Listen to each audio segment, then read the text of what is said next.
So on the left side, we got Mikel Bacaicoa on... Another Mystic Who would have Forge. guessed it? Who would have guessed it? Okay, we got another Mystic Forge. This is the tournament of the Mystic Forges. Maybe you're gonna see a mirror match. You know, like yeah. when I booked my flight to Spain, I didn't know that I signed up for this many Mystic Forges this weekend. Yeah. I was really prepared to see a lot of like scam nonsense, you know, like Atroxus and whatnot, but not this many Grim Monoliths. It's also kind of funny how we still call it Mystic Forge, even though it's just like the third most important card in the deck or something. Oh yeah. It's basically like I always liked 8 key, even though they often just like play 7 keys or something. But yeah, this is what they do most of the time, right? This is just like the ring deck. On the other side of the board, we got Antonio Lorenzo on Cloudpost. So I wonder if this is gonna be like proper old school Cloudpost or also 12 post, as we saw earlier, right, in the last round. We will see classic Cloudpost start, of course, here. Opening on the Once Upon a Time and looking at a bunch of... What is that? Oh, it looks like to be the new one, right? With the Eldrazi cards. Yeah, that's what it's going to be. So, you know, like before the Modern Horizons 3 set, the Cloudpost deck used to look a lot different, right? There was like Primeval Titan in the deck, there was Elvish Reclaimer in the deck, but there was also Collector Oof in the main deck, with, which you can get with Green Sun. This deck, however, looks a little different. I don't think there is Collector Oof in the main deck. I don't even know if there's Collector Oof in the entire 75. That card is a banger in this matchup. That card is insane in the matchup, right? Oh, yeah. How do they even kill it? Like, I guess Dismember, and that's pretty much it? Think so. I was going to say, like, my tiny lizard brain was going to say, oh, you have, like, Walking Ballista, right? It's like, not so much. So, opening up on turn 1, the One Ring, which is still completely bonkers to me. And moving into... I mean, the Vexing Bauble is annoying because you can't play your 0-mana artifacts, right? Your Lotus Petals and your Mox Opals or what have you. But I think on a turn 1, the One Ring, I would guess Mikel might be able to piece together something here. I mean, you have to be careful of the ring, because if you keep using it, of course, it's going to eat your soul, as in your life total. So I wouldn't mind if we just like spend our mana either getting to a Karn or making an Eldrazi. Just start putting on some pressure and Spiro out of control very quickly. Forge is nice. I don't hate it. Would have loved something else more, but yeah. Namesake card of the deck after all.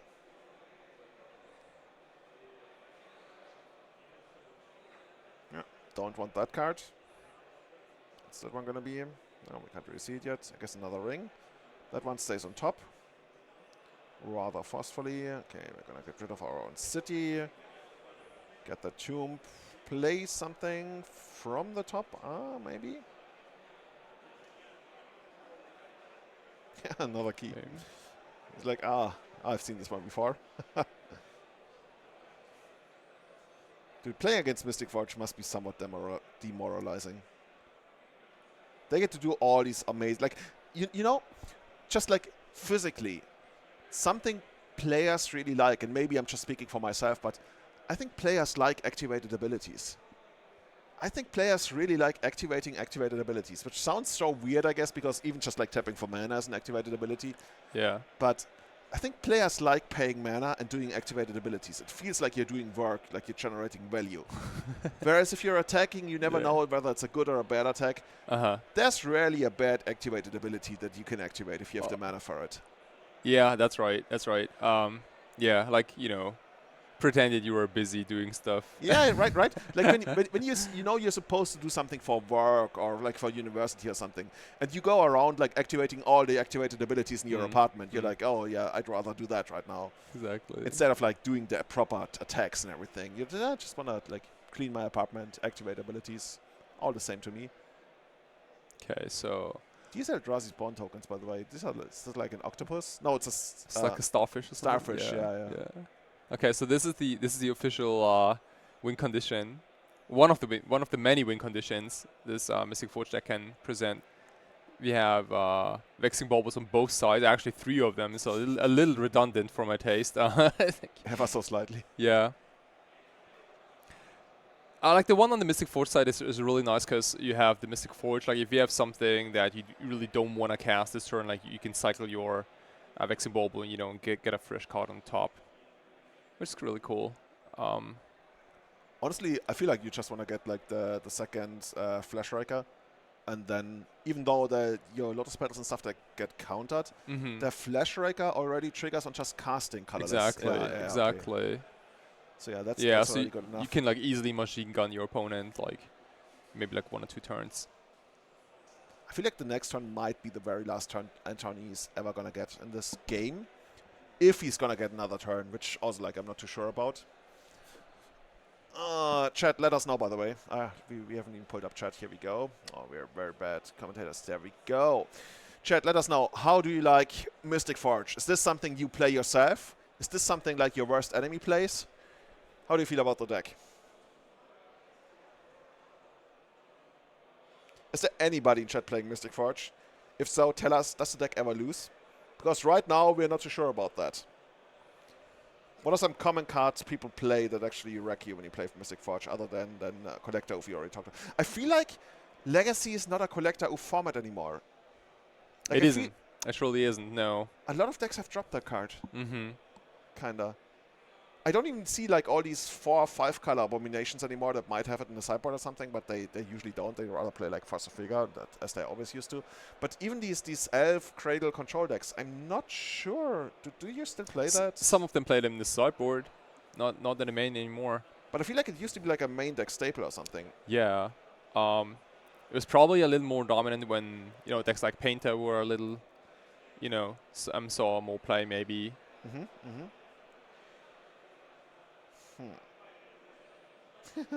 Still busy activating activated abilities. Yeah. A little bit of this, a little bit of that.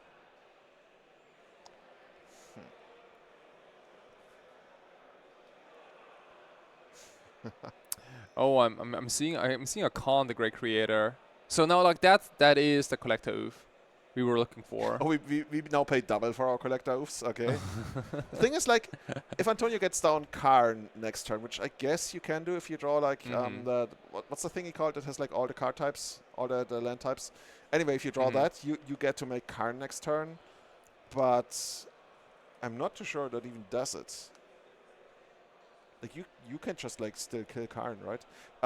Does the Flash Striker actually shoot Planeswalkers? I don't think so. I think it only shoots at players. Let's see, like it looks like a little bit of a complicated math here. Getting another spawn, shoot 1 more damage, I think. But Mikel seems to untap everything. know what he's doing here. Yeah, because like every spell now untaps all your permanents, right? So you generate card advantage and mana advantage, and yeah, and you're gonna Karn me? No, I'm gonna Karn you. The thing is, like, Mikel has basically won. Like, if you get Paradox Engine down, and I feel like all of this are these either extra tokens or is this extra mana? Because if this is extra floating, I mean, it's the same at that point, I guess. Yeah, you can just like completely take Antonio out. It's just gonna take a while, I guess. Especially if this was on Magic Online. I'd be so annoyed. But yeah, we got everything. Antonio is probably like sitting there thinking he's still got a chance if Mikel fills this out and he makes Karn next time. But yeah, he sees what's going on here. Khan, Michelson, Lattice, pick your poison, really. Yeah. There's a lot to choose from. I think like, so we didn't really realize this about Karn, right? Like, but Karn is probably the #1 card Antonio wants in all his games versus Mikel. There might be a couple of like Force of Vegas maybe in the sideboard. Yeah. Karn is interesting because Antonio can technically make it on turn 2, right? He can. I don't know. That would But be even then, like Mikel can make some Ursa Saga construct. They can try to beat down on Karn, and yeah, it's probably a lot more complicated post sideboard, because I imagine Antonio having like access to like much more hate. But the Cloudpost deck is generally not built to beat on Mystic Forge decks. I don't believe. Like those 2 decks are like you don't see this pairing like often. Yeah, that's true. I mean, that's why you come into paper Magic, right? On Magic Online, it happens like once a week that this matchup happens somewhere. But if you come to a paper tournament, like people play their pet decks, people play whatever they played for a long time. It's not like you can easily switch. And that's why, yeah, we didn't really see... I mean, Scam, I would guess, is the most popular deck in the room. But Yeah. we didn't see a lot of it compared to how popular it probably is. Nope.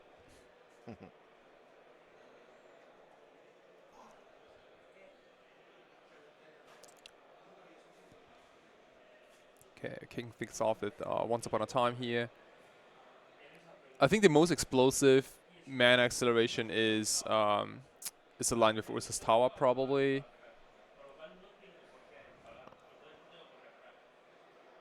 Okay, there's a Disruptor Flute. Interesting choice. It can name a lot of things. It can also, like, it can name activated abilities, I believe. You can also, like, proactively play it and name something like the One Ring, maybe, or something else. I personally like holding it, you know, in your hand and just see what happens. Yeah, the cool thing about Disruptor Flute is, like, you can wait for the opponent to play something, like, let's say, as you mentioned, the ring, and then you flash it in response, and then the ring is mostly useless, except for the fog ability, basically. Yeah, like that. Also, I think there's a Boseiju. Boseiju, I mean, obviously, like, every disenchant effect is you know, is welcome here, so. Opponent admiring the signature on that Grim Monolith. You know you're in trouble, right? When your opponent goes, like, turn one city, you feel like, oh, that could have almost been a turn 2 4 mana thingy. Instead, we get the flute and name. Okay, what do we name here? Can you read that? That's really hard to read. We will figure it out halfway through the game. Might have been. Let me check on that.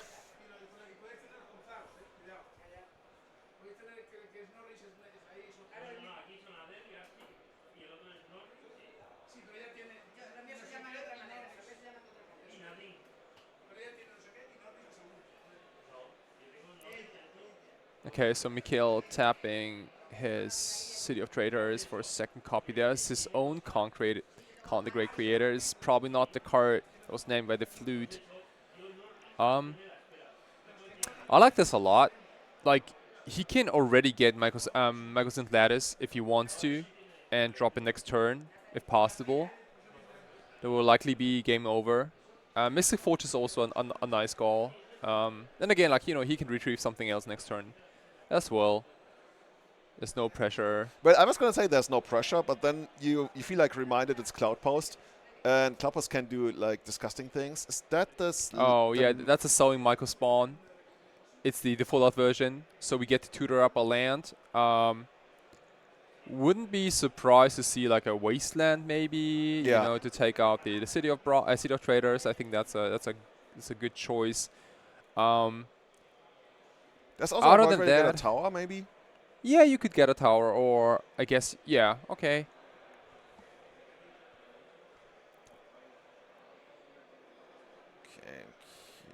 So that must, like, ideally here, if you're Antonio, you want to do something with the tower, right? You want to use the mana for something, but I don't really feel like we've seen anything in hand right now.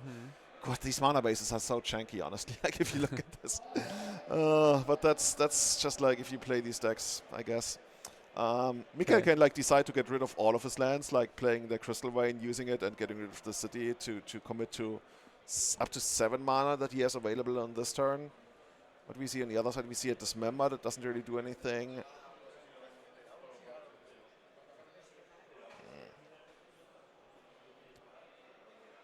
So, okay, this game, at least strategically, has been pretty chaotic. Like, everybody's just, like, using their mana to pump out some good stuff. On board, we got Antonio with a creature being able to put pressure on Karn. So Mikel can use Karn's minus ability once again to try and do something, but he just wants to forge and wants to see where this is going to go. And now he's ready to potentially go crazy. Still sitting on 4 mana. He should be able to cast a lot of things that are on top of there, but he's not paying life. So he might end up casting a thing on top, or he wants to draw it on the next turn. You also see a Needle in his hands. Does the Cloudpost deck also play Ring? Yeah, it plays the full playset. This was like a Ring mirror, except that the Mystic Forge deck is the better Ring deck. It gets so many more Ring activations. So you don't really want to name like Ring in the Blind, right? Because your rings are going to Probably be so much not. better. So this game is somewhat all over the place. Like Mikel is sitting there on no lands, just like trying to figure out what do I want to do. I have so much mana available. Okay, let's just like get rid of the top card here. So he doesn't want the second forge. Other card on top. You have the Shadow Spear in hand, which doesn't really do anything. I'm loving it. Like that's honestly, it's not a very coherent game. We are just like trying to piece something together while casting like really overpowered spells. Way too early in the game. Okay, Antonio, it's your turn to do something meaningful. You can attack Karn, I guess. I don't hate that. But you don't need to do it immediately.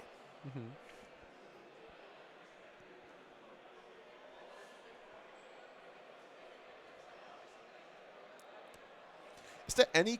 This could almost be an EDH game. Like, if he had tuned into that, I would trust you. Okay, I see two cities, I guess. It's all singletons. You're going to dismember the card? No, this is not... Oh, is this... Oh. Oh, it got animated. Okay. Ah, and then it got dismembered. Okay, that's one way to do it. Yeah, this is really funny. Like, I don't think that Mikel saw this coming. He just thought, you know, I'm going to make a... I'm just going to animate my Mystic Forge because it's going to be a creature, and then we're going to dismember the hell out of it. Awesome. Yeah. Now we got a Force of Vigor. That's from like Streets of New Capenna, I believe. Yeah. Hardcast, easy hardcast because we already have Tron, courtesy of a single card. Yeah, look at that. Look at this game. And now the card is not going to do anything. This isn't really, this is a really unusual game. Dude, we cleaned up almost the entire board except for a useless Karn. Mikel has no permanents except as Karn. Antonio might actually take this. And at this point, I'm like pretty sure he's going to take it. I'm loving it. Yeah, I feel like that Force of Vigor was backbreaking, I think. Like that set Mikel back so much. I don't know what the outs are. Yeah. Chat is saying that Antonio might have named Monolith on the flute, which of course it's a legal name. It just like doesn't stop the mana ability on it. I guess it makes it so that additional copies of it would cost more mana, but might have been a slight slip up. Okay. It looks like we got a 1/1 Pithy Needle ready to block. Honestly, at this point, I might actually name the One Ring on the Needle, just because if Antonio ever found a ring here, like it would be really good for him. Whereas if we found one, wouldn't do anything. Oh, and now we have that combo as well. Oh. Yeah, this, I confirm it. Like, Antonio is playing a... Come on, look at these. Like, he also, like, picked nice artworks for all of his cards and stuff. Like, he got the old frame dismembers. He got the... What's it called? Like, the newspaper Force of Vigor. This could actually be... Do we have confirmation that this is not a CDH deck? I'm not too sure about. I've yet to see a duplicate card. Yeah. Karn, once again, plus...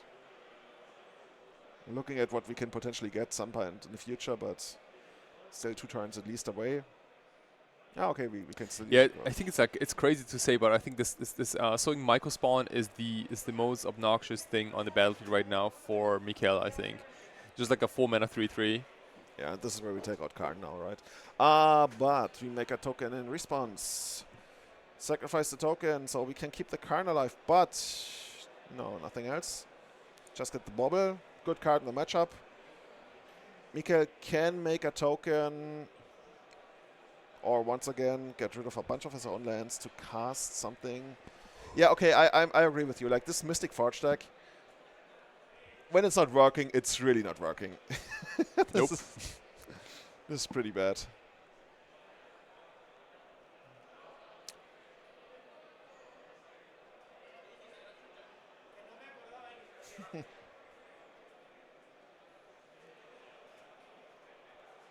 You know the meme where they use a stick and poke at something and it's like, do something. That's how I feel about the Mystic Forge deck right now. Come on. Yeah. Deck, do something. Absolutely. You got like your #1 Planeswalker in play and you can even use it to minus, but on the other hand, we see an EDH deck. Come on. I mean, you play a lot more EDH than I do. Some of the EDH decks are really broken, right? Some of them are. They are called CEDH decks, which I don't play. I'm more like a like a high power competitive. I was gonna say you're the kind of high guy power casual. Yeah, you're the kind of guy who's like, no, I don't play CDH, and then you go like turn 1 mana crypt and like everything. I do. Yeah, see, but see, like my commanders are like Phage the Untouchable and Azusa. Wait, Lost but see. Azusa is cool. Azusa's cool. So Yeah. you can play like 3 lands a turn or something, Yeah, right? you can, Yeah, you can. that sounds broken. That sounds like pretty EDH-ish. CEDH-ish. Anyway, so Mikel looking through his deck, trying to find a 0 mana artifact that will actually turn around the game, and I bet you it's not gonna be what's it called? Magmite? Magmite? No, the 0 mana 1/1. Oh, Memnite. Memnite, Yeah. close enough. Okay. I don't think that's gonna be the one. Yeah, I guess you can go and get a key if you have another monolith maybe out there. I guess Lotus Petal, yeah, that's a way to get around. Vexing Bauble, you know. But the thing is, now if you find monolith, it's gonna cost you 3 mana more. If that flute is actually naming monolith. Yeah, good point. So all of a sudden your monoliths are not so good yeah. anymore. Loving that. That could actually be really annoying if that's actually what the flute is naming. We don't really know, but chat just suggested it. And I could see it, like, just from the handwriting on the card. Okay. Okay. You got a trigger over there. Mikel tried, was denied. But yeah, don't blame him for trying. Let's get some mana in here. And let's get rid of that land. I mean, there must be something in hand, right? 4, 5. Is this just going to be a minus on the card and then get... Oh, Sky Sovereign. Yeah. That one deals 3 damage when it comes to play, right? Yep. Constant flagship. So on ETB and on attack, I believe, it lightning bolts something. You know what's crazy? What actually might turn the game around once again? You can animate it with Karn in an attack, and that also triggers the 3 damage. Yeah, that's cool. Yeah. That I like. We got a real win condition here. Dude, I have no idea what Mikel actually did on this turn, but this actually looks real. This looks really strange. This is like one of probably the strangest game today. Like going from basically nothing to a Sky Sovereign that's ready to attack for basically 6 every turn. Absolutely. I think the only thing that can probably top this is if Antonio can actually put 30 mana together for his Dark Depths, you know, to make a 20/20. I mean, he's almost halfway there. He's almost halfway there. That's what I'm saying, right? Like it's a really strange game.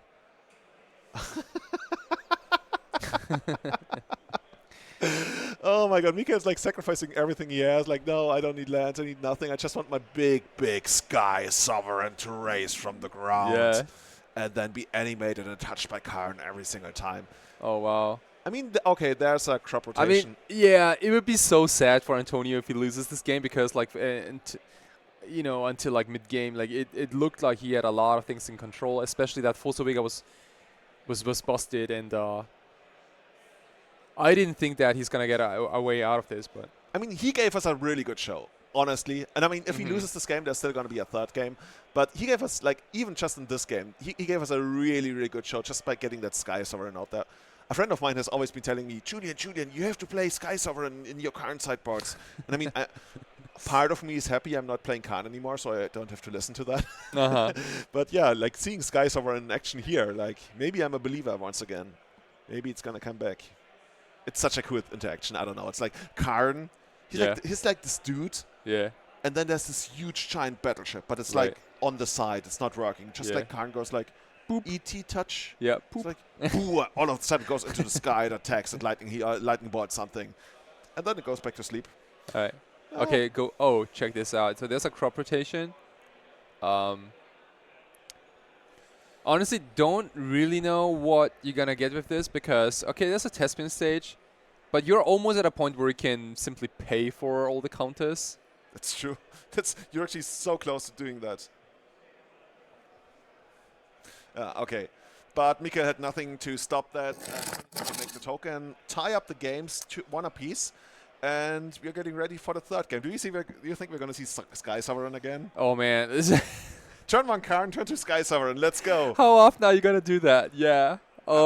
often enough that it was on stream. So this is some kind of stream highlight. That was a really cool game too. That's a really bizarre game too. Yeah. Okay, let's jump into the third game. Let's see what we're gonna get there. But if somebody puts together the Impact Returns 2024 highlights, I want to see that Sky Sovereign in there. Okay. Please. Third game, we got Mikel on the play with Mystic Forge, which is always bad news for whichever opponent is sitting across. Yeah, we were actually told the first game was so good, we were almost about to watch it again, but we're reloading the third game now, right? The third game, that's the secret locker. We have like a password on the third game, so it's that good. And the admin had to go rush outside, and there's like this multi-factor authentication to get the password for the third game. And that's why we're loading up the third game now, so we can see it. Yeah. See whether there's... I think there's going to be 2 Sky Sovereigns on each side of the board. That card used to be really good in Standard, I remember. I was still in Japan back then. And I didn't play Standard myself, but I did. You would always go to the shop and be like, oh, show me more Sky Sovereigns. I did see a lot of people getting crushed by Sky Sovereign, so... Okay, what do we see over there? We see an Ancient Tomb, one of the best cards in the format. We got a Key, we got a Shadow Spear, we got an Eldrazi Flash Raker, which we can hopefully... Yeah, we got enough mana to cast it on the second turn, but can we do broken stuff on the first turn? This is why I came to Spain. I want to see broken stuff on the first turn. Okay, we got the keys. We got the keys. We got the keys, but we pass. Okay, so that's going to be a turn 2 Flash Raker, I guess. Antonio, on the other hand, once upon a time, I looked at the top 5 cards of my library, and I took one of them.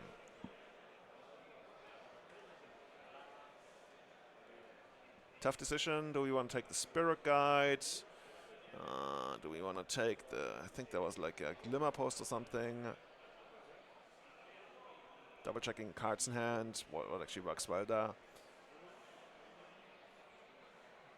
Yeah. I want to have Tron on the very first turn. Thank you very much. And that's it, yeah. Running out the Bobble, of course. Okay. Annoying card, not the end of the world. Yeah, Mikel might have played all the 0 mana artifacts by now, so that's true. It's Vixen Bauble is decent. It's not fantastic though. It does stop like future Lotus Petals. Going down to 13, no, 14. I was gonna say like an odd number would be weird. Okay, get the Flash Wrecker out there, and of course follow it up with the Shadow Spear, I would guess. We got the tokens, we got the shots. 1 damage to the opponent. Yep. Just a quick look at the sideboard. You know the feeling when you you're in the third game, and you look at your sideboard to grab a token, and you feel like, oh, I mis-sideboarded. You're like, no, I don't want this. No. I had a similar feeling, but it was a lot more on the nose when I played in Beijing. I opened my hand for the third game. And it was like run and 6 Rock Delva era. And like my opening hand was like 4 cards and then like, I don't know, 2 food tokens and an elk token because we also, I shuffled my tokens, which were in the same sleeves as my main deck into the main deck. And of course there was like a force mulligan. Oh dude, yeah, I know that. I know that feeling. Ever since then, tokens go into different sleeves from the main deck. Yup. There's just like no excuse. Okay, Mikel presenting a bunch of permanents as soon as the second turn. Antonio on the other side, just playing the Glimmer Void and passing. Glimmer thingy.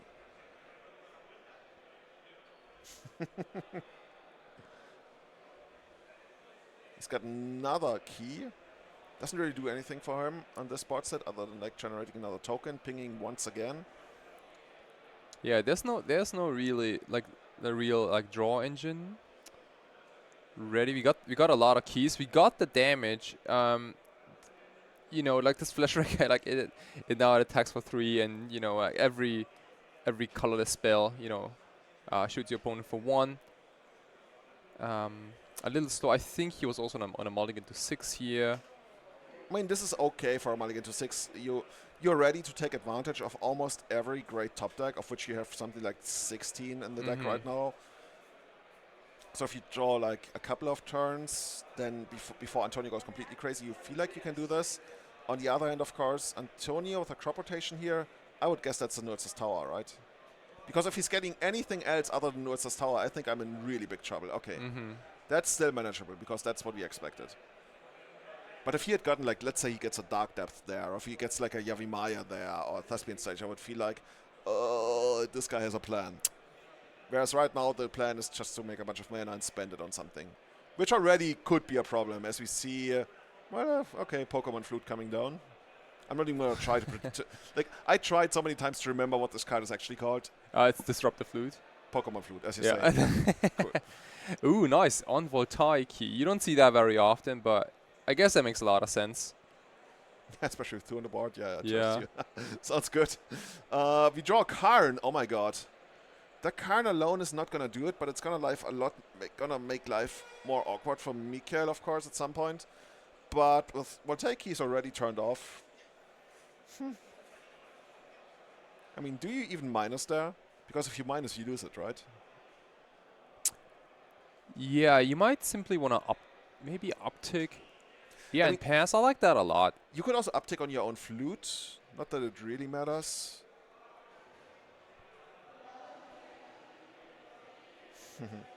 Game of top decks, kinda. At least for Mikel.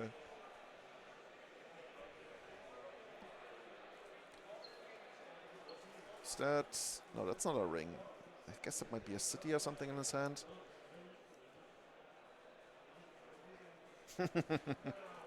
Interesting board. I literally can't tell you who's advantaged. I'd rather be on the Cloudpost side, I would guess. On the other hand, you can't really ever go wrong with like being the guy with like a creature up against a planeswalker that hasn't really done anything yet.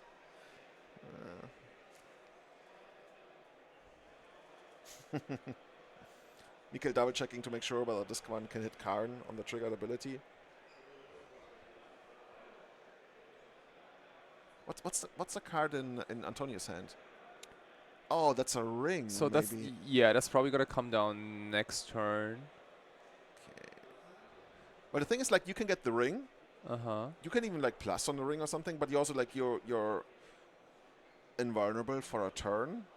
Like, I like Antonio's position actually quite a bit. Let's see. What else does Mikel have? Oh, Mikel also got his ring of its own. Okay, he got his one ring, yeah. Okay. Gonna shoot Antonio, I guess. Mm-hmm. Get one more of our tokens, okay. The tokens can still be sacrificed for mana, right? They They're not can. artifact tokens. Yeah, they can. There we got I'm the a ring. little surprised to not see an immediate draw.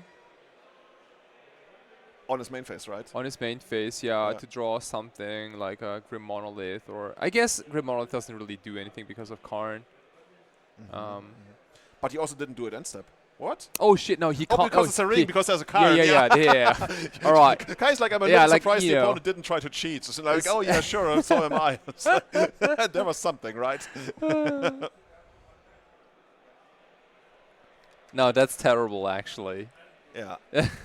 This is even worse than Moments Piece at this point. Uh-huh. Yeah. Antonio, like, very much in the driver's seat I'm now. so surprised to see how well Antonio plays with his Cloudpost deck against the clearly favored Mystic Forge deck in this matchup. I thought that the games are, it would be like a quick 2-0 for Mystic Forge.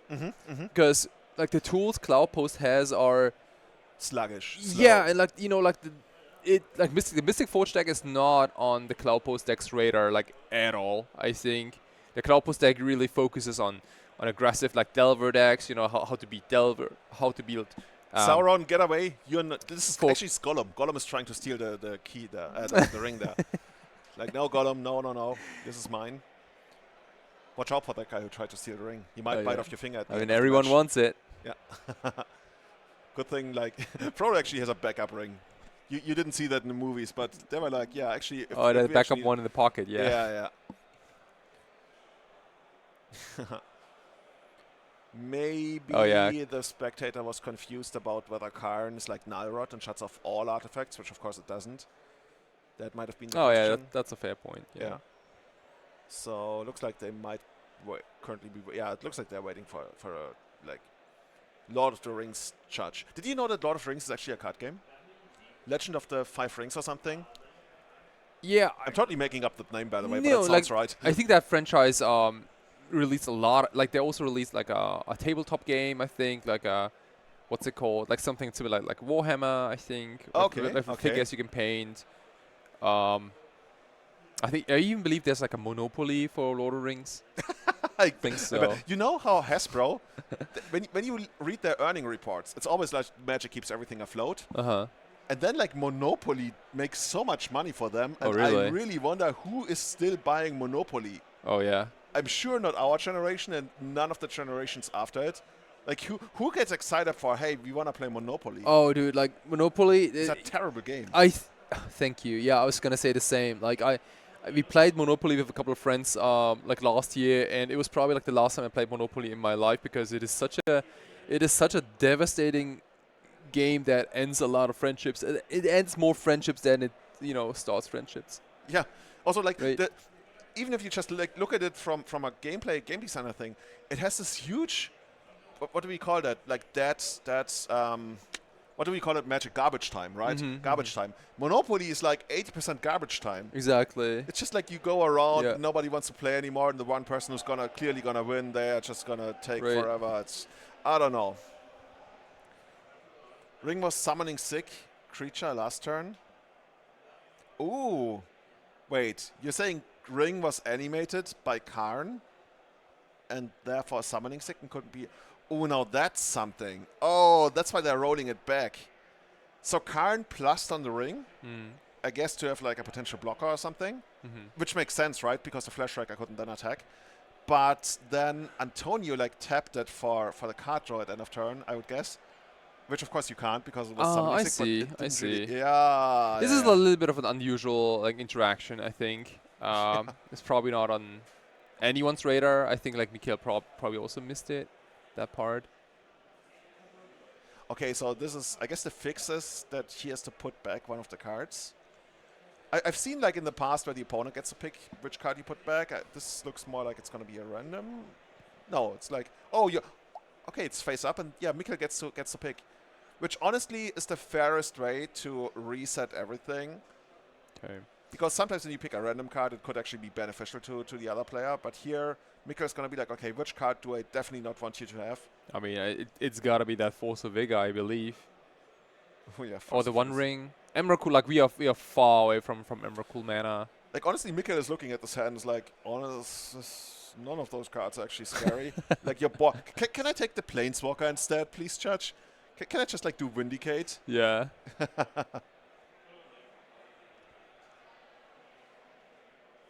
He's taking the extra ring. Okay.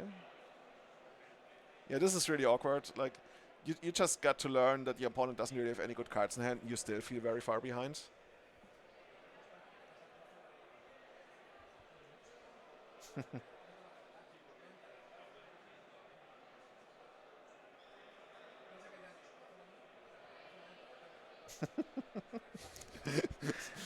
Maybe it would be like maybe Mikel would be happy if he just like randomly chose a card. Okay, Yeah. Dark Depth. Yeah. Okay, that's at least some kind of game plan that won't work Interesting. anymore. Interesting.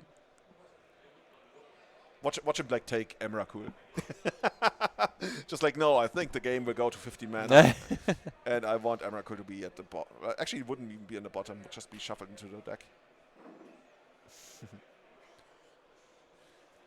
I don't remember that scene from the Lord of the Rings movie, No. where Frodo had to like put back a card. Like you get to look at Sauron's hands and like put back one of the orcs. The Uruk-hai goes back into Mordor or something.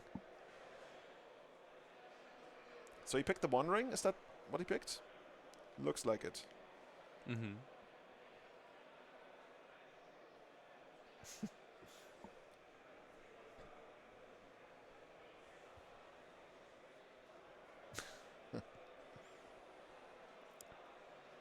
So the deck is going to be taken away and shuffled. Okay. Judge gets the deck back. It's like properly shuffled, Alright. randomized. Thank you very much. We good?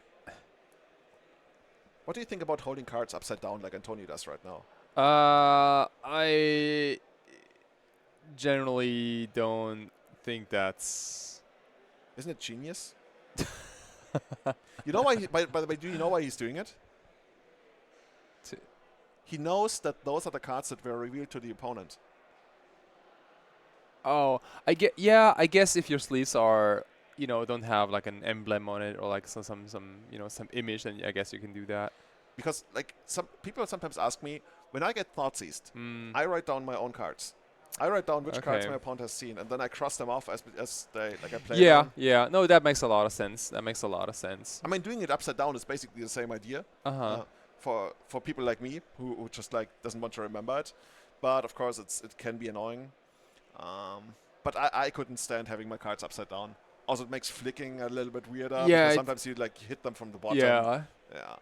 Like your card might stick out maybe on the bottom. Yeah. So Antonio has successfully arrived at 27 mana and plussing up the Karn on the ring. No, Oh man, like we might actually see an Emrakul maybe. That'd be so cool if that happens. um, Mikel has more than enough permanents on the field though, so like one annihilator might not do it. Like you need multiple annihilators. Yeah, but he's also just 16 life. Honestly, we are probably gonna see like Eye of Ugin gonna be activated here. No? Yeah, we are. Oh, even one floating, easy. What do you get? Yeah. Ulamog, that's a good one. Oh, I thought we were gonna get the Microspan, but no, Ulamog is amazing. What's the triggered ability on Ulamog? You get to destroy something, or you is get it to exile 2 permanents, Yeah. anything. And guess what? Like I would probably you can go after the mana. You can go like nuke both of your ancient tombs, for example. That's not a bad option. You could also take the Glaring Fleshraker, which is currently the only quote-unquote threat on the table. Yeah, Fleshraker seems attractive. But even though, like, yeah, I guess you can do that. The thing is, like, you do have these Eldrazi's, which give you some mana. I mean, if you cast Ulamog, you don't expect your opponent to be using their lands twice anymore anyway. Mm-hmm. So I can see taking the lands, but who are we kidding? Like, if you cast Ulamog, we're just gonna win the game. Yeah, good call, good call. Wait, we're getting greedy. We were gonna get like another Eye of Ugin activation. No. Okay, Microsand span. Let's take out that land. Then let's get a wasteland. Let's take out another land. It's always the same kind of pattern, right? You either do something broken or you take out all the lands. Right. Maybe we can get the 4th tower, maybe? No? Okay. Oh, that's an interesting choice. I did not expect that one. What does that do for us, getting like another copy of these? Maybe just like... Oh, this is 8 mana. Oh, yeah, this is Ulamog mana. Yeah. You have And Eye of I would probably... Oh, interesting. I thought now you would go after both lands and make it so, like, because, if Mikel can't cast any cards, then, like, what's the Fleshraker gonna do? But the Fleshraker also makes it so that you get some kind of discount on the cards you cast because you get the tokens. So, I'm with you. I think I would have taken out the land, but there's something to like the opponent not getting all the many jump blockers. No, this is fantastic. Like, I'm really, really impressed by what Antonio pulled together here. I did not expect Cloudpost to have a reasonable matchup against Mystic Forge, but hey, I was wrong. Antonio is undefeated, 4-0. Might want to double draw into the top 8 if he can. All the big mana. Yeah, like, so awesome. far we got like I think one Cloudpost probably in the top 8. One Mystic Forge probably in the top 8. Cloudpost maybe in the top 8. I mean, Mikel might also make it in the top 8. Who knows? Like if he keeps going with the stack. Is this the tournament of big mana? Big mana. Big mana. Is Cradle Controller big mana deck? I think so, yeah. You think so? Yeah, think so. yeah. I mean, like, guys, Cradle is big mana. Cradle is big mana, so... Okay, really, really cool to see. Production, can we get some painter at some point? I think we're gonna jump to a quick break here, I assume. But if we can get some painter on stream, and it doesn't even need to be like, yeah, okay, we're gonna have somebody like 0-4 on paint. That's just like, yeah, shoot in here, come on. All right. Watch this person get destroyed by Belcher, and now we move to the proper feature match. But yeah, everybody, thank you so much for tuning in. This is Impact Returns, and powered to you by Ultimate Guard and by MTG Playmats. City of Neron giving us this beautiful venue, and we'll be right back. We're going to jump on a quick 5-minute break before we will be back with round 5 of 6 of the Swiss. Don't See you go later. anywhere. Bye-bye.